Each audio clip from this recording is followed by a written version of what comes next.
السلام عليكم ورحمة الله وبركاته. ازيكم يا حبايبي؟ عاملين ايه؟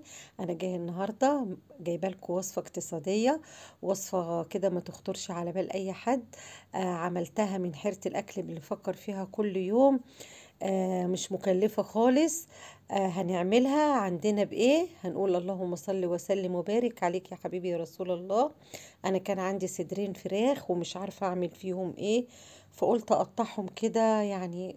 كل يوم اعمل بانيه مشوي، بانيه مقلي، اصابع ستريبس،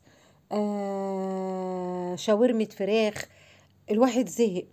قلت له تعالى بقى هنا، هو انت يعني ما ينفعش نعملك حاجة تانية؟ وبعدين ايه، حسيت كده ان هم جعانين وعايزين ياكلوا اكلة كده مشبعة.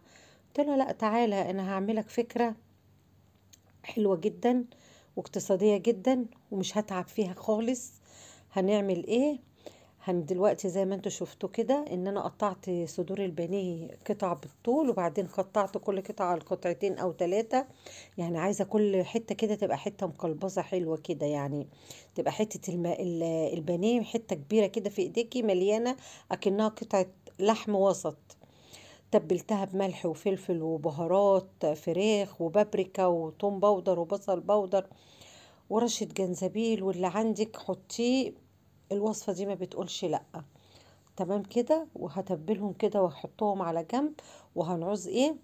هاتي بقى من عندك يا ست الكل كده ايه، بطاطستين تلاتة، على حسب ما انت عارفة انت ولادك يعني وبيتك ايه اللي هيشبعهم. ممكن تعملي أربعة خمسة، ممكن تعملي اتنين بس، ممكن تعملي قطعة.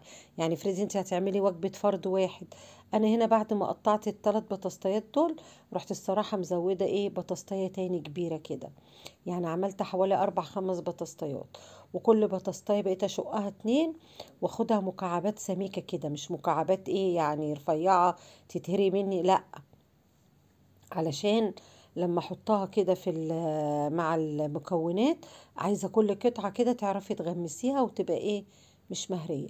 معايا بصلتين وسط او بصلاية كبيرة، هاخدهم ايه على شكل هلالات كده، يعني نقطعهم على شكل هلالات. بصوا، الحاجة ام الاختراع. الحيرة قعدت والله في اليوم ده مش عارفة انا، طب انا جاب لي البانيه، طب اعمل ايه؟ محتارة. طب ايه بقى ده؟ كل يوم هعمل بانيه مقلي يا بانيه مشوي يا شاورما؟ طب زهقنا، طب نعمل ايه؟ طيب يلا. رحت بقى جايلي الفكرة العبقرية دي، ورحت قايمة منفذاها، وبجد والله جميلة جدا. حبيت رحت مصوراها وقلت اشارككم معايا فيها. بعد ما قطعت البصل هلالات كده، رشيت عليه شوية ملح، وهرش عليه شوية فلفل، او هسيبه كده بالملح لحد ايه ببتدي اعمل بقيت حاجتي، علشان بس البصل ايه ما يعني ما يطلعلوش ريحه. وحضرت كل حاجه اهي جنبي، وجبت جزرايه كمان مبشوره، وجبت قرن فلفل سبايسي. عندك قرن فلفل رومي ماشي، عندك نص الوان اصفر واحمر، جميل جدا. يعني ايه الوصفه دي عايزاكي تبدعي فيها. والله نهاريها دورت على كوسه في الدرج بتاع التلاجة. كنت عندي كوسة ما لقيتش، لقيتهم دبلانين. كنت عايزة ادخل كوسيتين كمان. ويا سلام لو عملت مكعبات دجاج بتنجان مقلي في الوصفة دي وتضيفيه في الاخر. تمام. هنا بقى جبت الطاسة بتاعتي، رحت حطاها على النار، حطيت شوية زيت، رحت نازلة عليهم ايه سخنوا، رحت نازلة عليهم بمكعبات البانيه دوت، اللي هو صدر الفرخة. وقلب قلب قلب قلب، خدوا التشويحة المحترمة كده زي ما انتوا شايفين. وما شاء الله ريحتهم بقى كانت جميلة، وبصوا اللون كده ايه، يعني يفتح النفس لوحده. بعد ما قلبتهم كده هنشيلهم في طبق بره وفي نفس الزيت، وهروح وحاطة البصل اللي انا قطعته على شكل الهلالات دوت، وشوح شوح شوح لحد ما يدبل وياخد اللون المتكرمل شويه.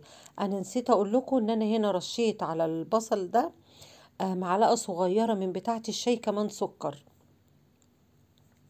عشان عايزاه يتكرمل كده وياخد اللون العسلي الجميل ويدي طعم للاكله بتاعتي.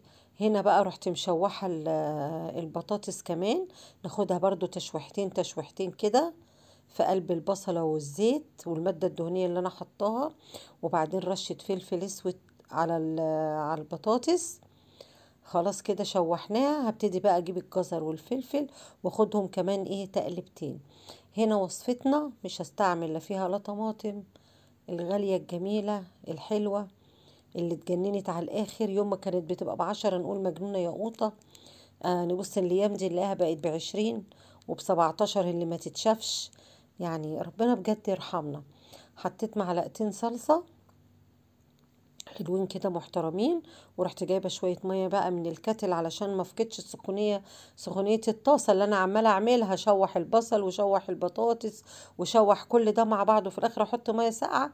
معلش يا ست الكل، انت بوظتي الطبخه. شويه ميه مغليين، وظبطي بقى ملحك وشويه فلفل. ومعايا بقى عودين بقدونس الامامير الجمال اللي بيجوا مربوطين دول، خايفين يتوهوا بقى من عند البياع. ورحت ايه حطاهم كده على الوش زواق. خلاص والوصفة كده خلصت. وعملت جنبهم شوية رز ابيض، وزوقت كده بالبقدونس، ورحت جايبه لهم طماطمية عملتها على شكل وردة. كفاية قوي كده عشان احط لكل واحد طبقه كده عشان احلي الاكلة في عينيهم. كان عندي شوية رز بشعرية من طبخة قبلها بيوم. طب هنرميهم؟ لا، سخنتهم بقت بولة رز بشعرية وبولة رز ابيض وشوية البطاطس بالفراخ. واكلة بقت في منتهى الجمال وجميلة جدا جدا جدا.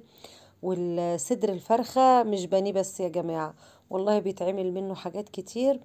والفيديو بتاعنا خلص، واقول لكم ايه، السلام عليكم ورحمة الله وبركاته.